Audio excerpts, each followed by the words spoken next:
The level of innovation we're seeing weekly, monthly, annually, this is not even a hockey stick. It's an crazy exponential growth curve. And so what we're seeing and trying to digest as people, we can't handle it. If you are ready for bold predictions, cue Elon whenever you want one. He recently was on the Moonshots podcast, and he said that AI, robotics, and energy advances will create so much economic abundance that saving for retirement will no longer matter. I mean, do you agree with this? So what he's talking about is the idea that right now we need people to create goods and services. The goods and services are sold and bartered in exchange for money, and therefore you make money off of your ability to create goods and services. Right. But instead, he's saying that he believes that the future, I've heard him talk about this a couple different times, that AI and robots and will find a way to generate revenue for everybody. So it's almost like a universal basic income. His money's just coming into the bank account thanks to computers. Well, and it flies in the face of the capitalist side of him. And he's had this long ranging narrative of him with liberalism and being a conservative, like kind of where he is. Yeah. But the idea is that the machine will generate revenue that can be distributed evenly. Well, that's universal basic income, which has actually been more of a socialist view than a capitalist view over the years. But the whole idea just being that what it can create is just systems and the ultimate employee. AI at its core could be the ultimate employee, works 24 hours a day, doesn't need any sleep, never deteriorates work as it fatigues because it doesn't fatigue. So if I could have an executive assistant that works 24 hours a day, 7 days a week, 365 days a year, never takes a break, never takes a holiday, never gets sick, never needs to sleep. It just works nonstop. Mhm. And I can make it productive. Mm-hmm. And since it's not a mechanical machine like an assembly line or a robot, it can just always work and never break down. Well, then in theory, we could become hyper productive. And the things that sell, generate, create, and build will never stop selling, generating, creating, and building. So therefore, it will generate revenue. So I believe in his mind, it's a solution to the Social Security funding issue. It's a solution to you're better off starting a company and turning AI on to generate this for you in the future rather than saving. Again, this is not our recommendation. This is what Elon Musk and his the thing you look through and like you turn it in like the kaleidoscope, right? I think he sees the world through like a technology-based kaleidoscope, and he sees all these 50 different ways that this thing could go. And then he says all these crazy things, and then they come true a lot of the times. A lot of times they don't come true because when you forward think, he's like, yeah, we're going to figure out how to do this. But a lot of stuff does happen. I do think there's a thing about people as a whole that want to work, earn, and be productive. They want to have purpose. And so I don't think we should be jumping on this wagon yet of don't save money for retirement because AI will pay you what you need. Right. I think it's more likely that we'll see a solution that says we can generate revenue and it'll offset Social Security losses or whatever. But again, right now, what people need to do with this, far reach. and he said 10 to 15 years, right? Right. Which is also a really weird thing. I heard just the other day that they were saying that 99% of the world, that people who have ever lived on this planet, have never seen major innovation in their lifetime. Like, because how long it used to take major innovation to happen. Oh, okay. Versus it would happen every 100 years or so. So you may be around when they make the car, or you may happen to be around when a plane takes off, right? But now the level of innovation we're seeing weekly, monthly, annually, the growth of AI from 3-4 years ago to now, like this is not even a hockey stick. It's an crazy exponential growth curve. And so what we're seeing and trying to digest as people on a daily or weekly basis, we can't handle it. And so part of then the job of people like Elon Musk and founders and creators is to think of what could be. They're trying to process what's happening today and think of what could be, even though we're processing so fast right now.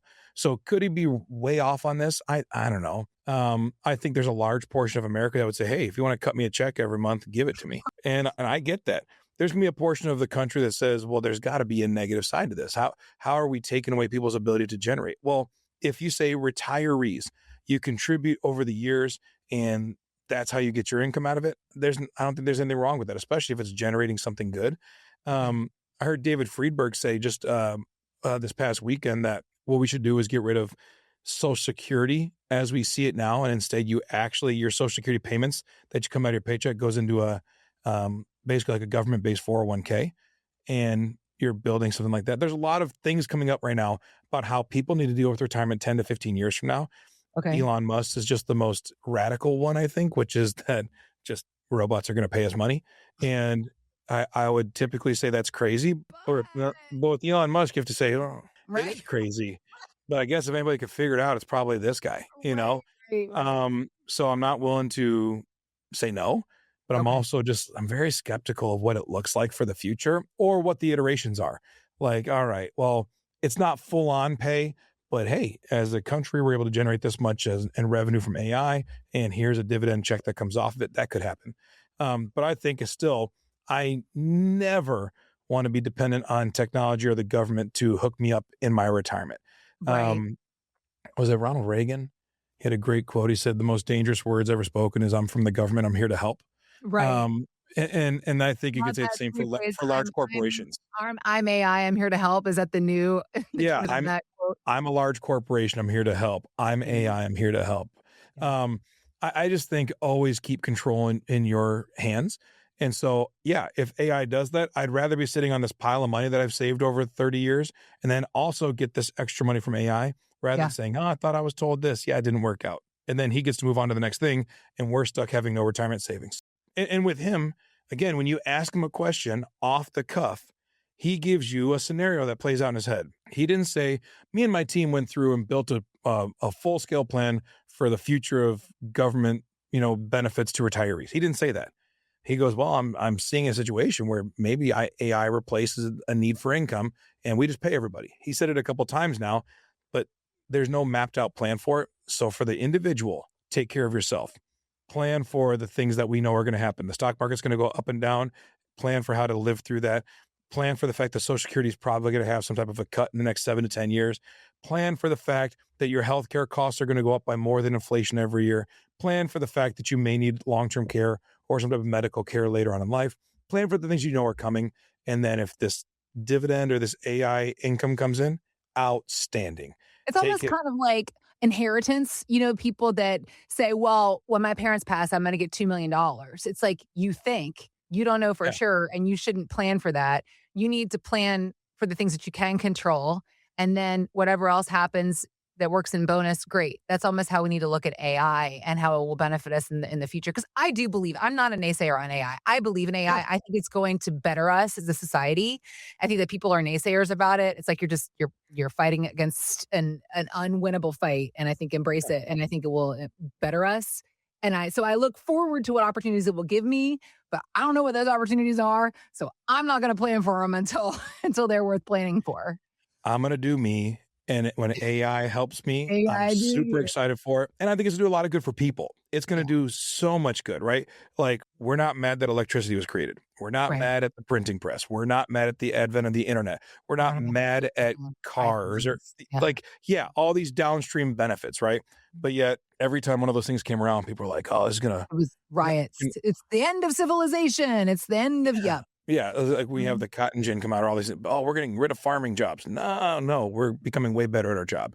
Like, so just go through this transition process, go through the it'll be a little tumultuous as AI finds its footing. But like I was just telling you before we came on, like there is a lot of commentary coming out that actually it's going to make more jobs because now you don't have to do the menial tasks. You can then monitor 5 or 6 little bots that are administrative assistants for you, and Yep. you become way more productive and efficient. It's going to create more jobs in the long haul. However, just embrace it like you said and save your own retirement money. And if, Mr. AI or Mr. Musk starts cutting checks, cash them. Great. We'll take them. In the meantime, not betting on it. Yeah. But there is also a world as well where retirement planning and financial planning and technology with the advancements of AI and all those things come together, utilizing those technology tools to help us better prepare, plan better. And I know that you guys are using that every single day in the office, all the different software and technology resources that you have again, to marry finance and technology is maybe your greatest passion project, if I do say so. Well, If you're watching something, I mean. and he said 10 to 15 years from now, he Yeah. sees a scenario where this could happen. Right. right? Well, what does that do to the 60-year-old right now? Absolutely Right. nothing. Mhm. You still need a good, solid retirement plan Yeah. Yeah. that deals with taxes, investments, income risk, estate planning, long-term care planning. You still need all those things. Um, but we also just need to have our kind of ear to the ground with what's coming down the road and know how to plan for not just you, but also for your kids and grandkids' lives. And so I think that's kind of what we have to do is marry traditional foundational principle-based investing and relationship-based investing with utilizing the tools that are available to us and will be in the future. All right. Well, when it comes to bringing all this up, all these things together in place, a space, a plan that you can understand for yourself how technology is going to work for your retirement future. If you've got questions about that, obviously you have found that Mike's got a passion for it. He would love to talk technology and money with you and for your future. If you have questions about that, reach out to us. MichigansRetirementCoach.com is our website. You can also click on the links we've got posted in the show notes. AI is coming. Figure out how to make it work for you. That's what Mike would love to help you with. So let's get started. MichigansRetirementCoach.com.